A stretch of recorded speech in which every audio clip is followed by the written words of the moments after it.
Hi guys, for today's video, pupunta kami ng Tagaytay.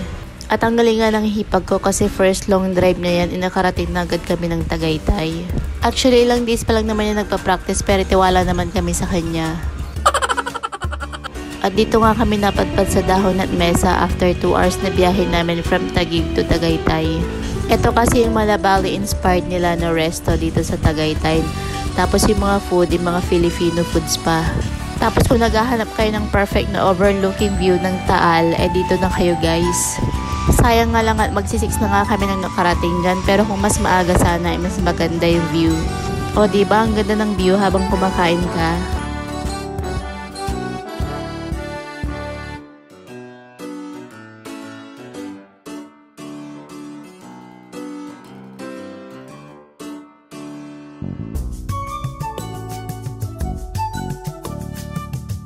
At ito nga yung foods na in-order namin. Yan yung pang boodle fight nila na good for 5 packs.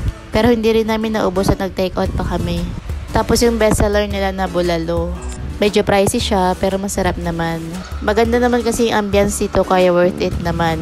Anyway, yun lang for today's video. Bye!